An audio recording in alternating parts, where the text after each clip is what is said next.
मेरा नाम मत लो। Down, up, down, up.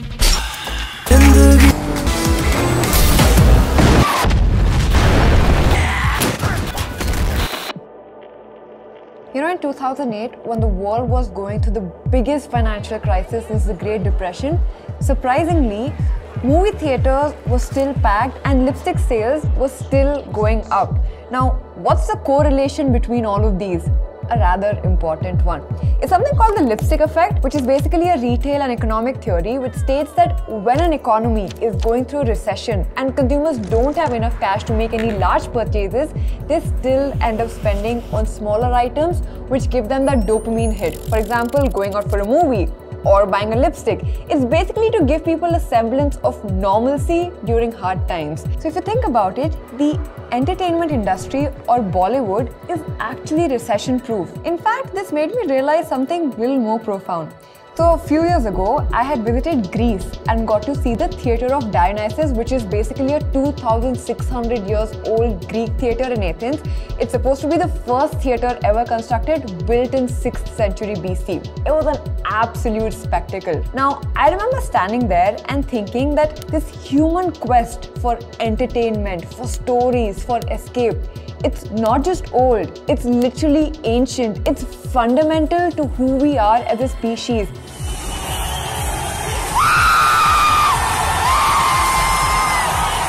And you know, when something has existed for so long, chances are it's going to stick around. There's actually a name for this as well. It's called the Lindy Effect. It's the idea that the longer something non-perishable has been around, the longer it's likely to be around in the future. So books, technologies, ideas, and yes, forms of entertainment.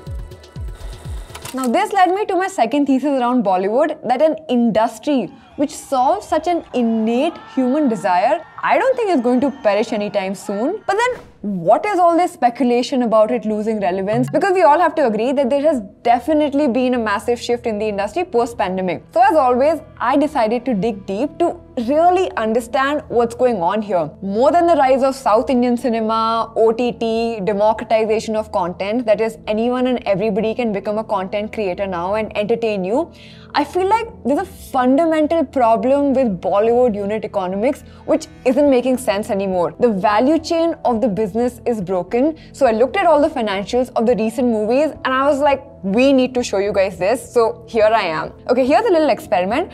I'm going to show you guys the budgets of all the recent films and I want you guys to predict how much they actually made on the box office. Any guesses? As you can see the numbers, lot of flops lately. But this is not even the interesting part.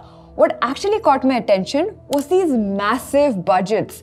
That's when I started questioning, is this how much it costs to create a movie? I mean, does it truly cost 700 crores to create a movie like this? When this film, by the way, which won the Oscars for its visual effects, was created with just 135 crores.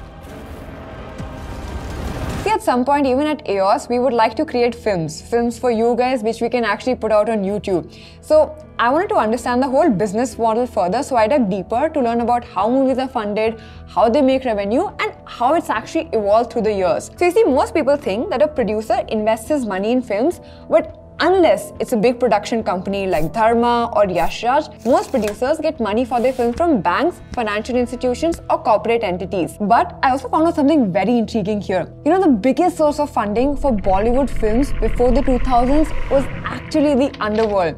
Let's go back in time a little. So before 2001, Bollywood did not have the status of an industry. So this lack of recognition meant filmmakers and producers could not secure loans from banks or financial institutions. So as a result of this, many of them turned to the underworld for funding. Now this illicit connection provided the necessary capital to produce films, but also brought a host of problems, including the influence of criminal elements in the industry. You know, back then they could not raise ticket prices even if the film had a huge star. Special permission from the charity commissioner was required, and even then the theatre owners had to pay 50% of the ticket price as the entertainment tax. But in 2001, Bollywood finally received industry status and everything changed. Out went the underworld and in came the corporates. So this entry of corporates literally transformed the industry by bringing in professional management, structured financing and marketing strategies. This era saw the introduction of new revenue streams such as satellite rights and multiplexes, which basically diversified income sources beyond just box office collections. As of today, here are all the revenue streams for a Bollywood film.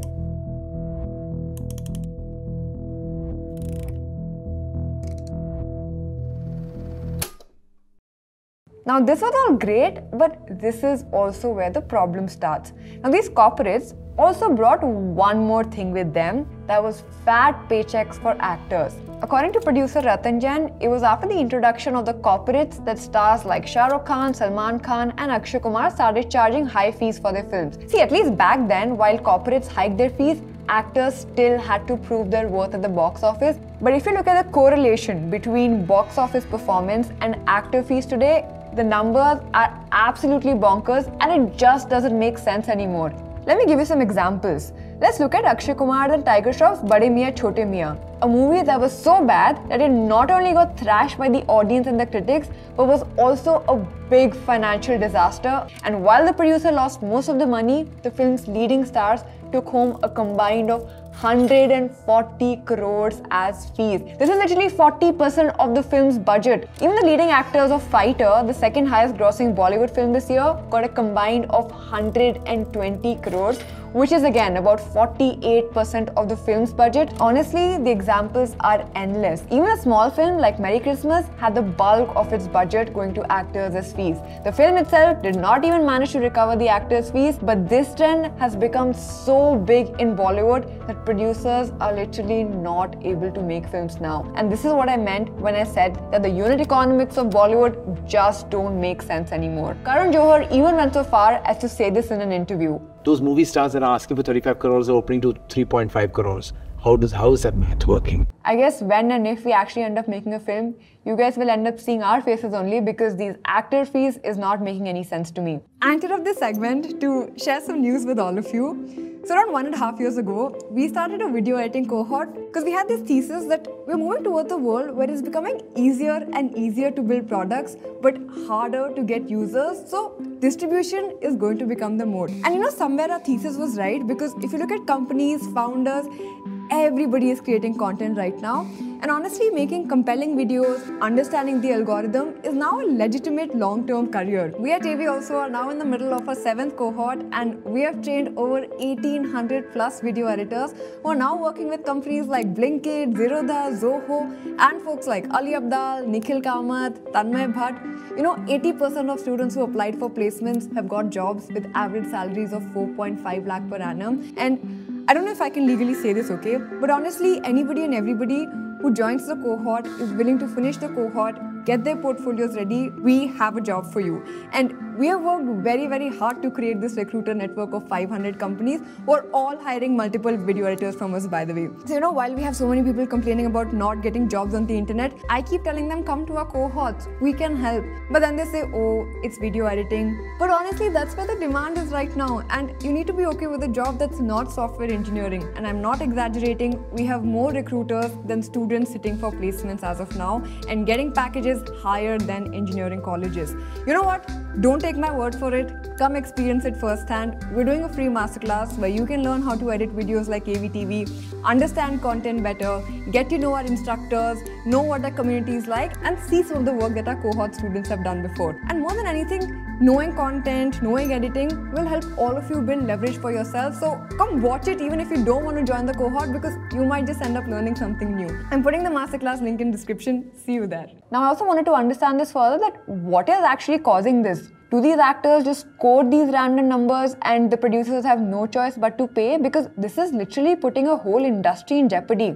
So we actually found 3 main culprits that I'll break down for you. First, let's look at the OTT platforms. So you see, the impact of Netflix, Amazon Prime and other OTT platforms on reducing footfalls in theatres has become a common debate across the world. We ourselves talked about it in our previous video on Bollywood. In fact, according to a recent survey by Ormax, even though footfalls in theatres have increased from last year, they are still below the pre-pandemic levels. Now, even though OTTs have impacted theatre footfalls, like we said earlier, they also opened up a new revenue stream for producers, or should I rather call it a shield, especially for the big budget mediocre films. Why do I say this? Take a look at this. See, for a big budget Hindi film, which basically means a film with a budget of 200 crores, the OTT platforms pay 100 crores. That's literally half of the film budget. Combine this with satellite and music rights and you've got a guaranteed hit even before the film releases or bombs at the box office. Now, on one side, this was pretty helpful for producers during the pandemic. For example, for films like Sadak 2, Bhuj and Lakshmi, where you might have not even seen or heard of the films, they were sold for hundreds of crores to OTT platforms. Had these films been released in theatres directly, they would not even earn half of what they earn through OTTs. Because honestly, just look at the IMDb ratings. Sadak 2 is the lowest rated Bollywood film. Now, these ratings are important because according to a statistical exercise, an extra 1-point rating on IMDb leads to 17 more crore at the box office. Now, this trend of OTTs paying huge prices for bad films did not end during the pandemic. Kartik Aaryan's Shehzada, for example, was acquired for 40 crore by Netflix, which helped it recover more than 76% of its cost. But if you look at the box office, guess how much it made at the box office?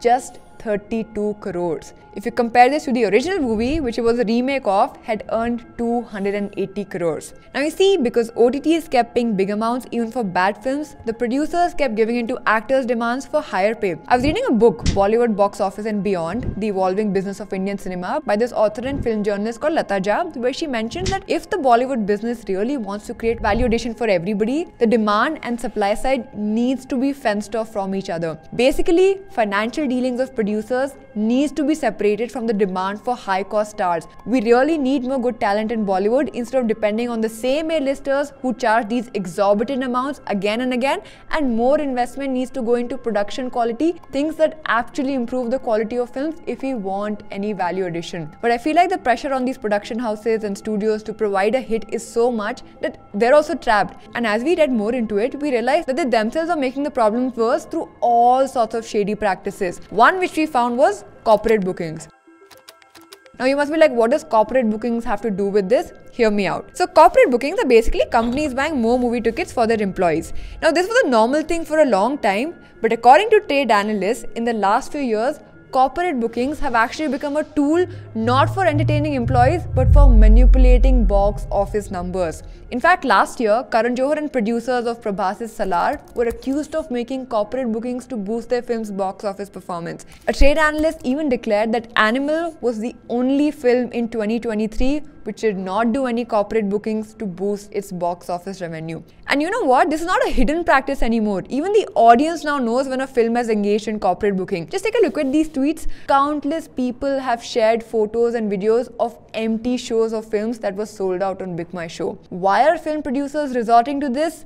Well, the answer is simple: to create hype. You see, if the opening day collections of a film are high, it creates a perception that the film is good and people are going to theatres to watch the film. And this benefits both the producers and the actors. You see, big box office collections help a producer sell his or her film to streaming platforms for a high price.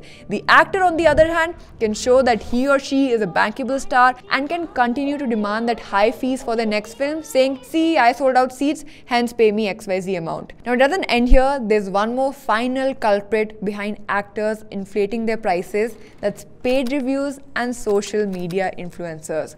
See, publicity is not a bad thing at all. Brands, athletes, and even entrepreneurs needed to stay relevant in the eyes of the public. And it's especially important for celebrities because after all, they are in the game of grabbing attention. But in the race to create a favorable perception, Bollywood is becoming too desperate. According to a report by the Indian Express, actors and producers are paying lakhs of rupees to buy favorable reviews, plant fake crowds at events, and capture fake interactions with fans to hype their films and themselves.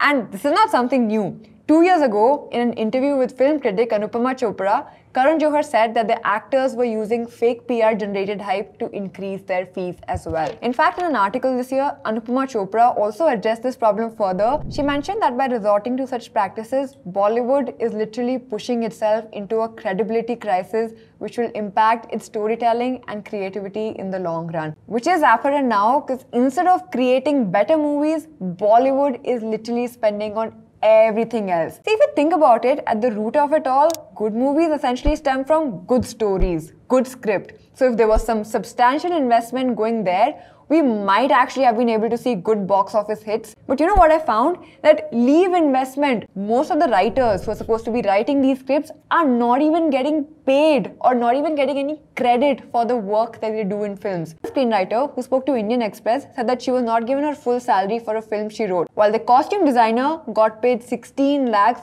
just for a day's work. Why is there so much discrepancy? Well, the answer is sketchy contracts. According to a senior member of the Screenwriters Association, producers don't pay writers for reworking drafts and reserve the right to credit writers for their work themselves. Some contracts even ban the writers from approaching the union even if they have a dispute with the producers. Many writers have often come out and asked for a change in this.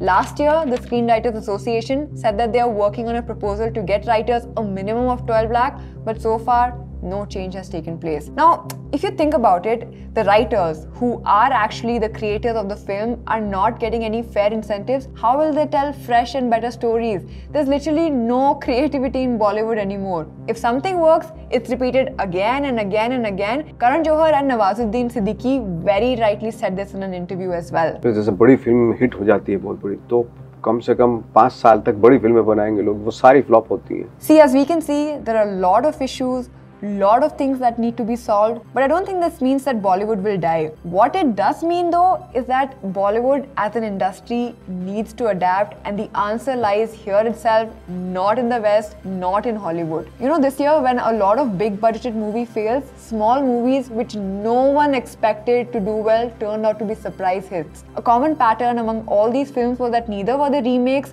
nor were they marketed like crazy. One of the biggest lessons comes from Malayalam cinema. Some of my favorite films that I've truly enjoyed this year have been Malayalam. A common denominator among all of them was impeccable storytelling. You know, in terms of box office as well, Malayalam films have crossed over 700 crores at the box office so far, which is a lot more than what Malayalam cinema earned last year. Most of these films also had way less budget than some of the Bollywood films, proving that good storytelling does not require big stars and budgets. Now, to conclude, whether Bollywood will learn from success of Malayalam films or small films, only the future will tell.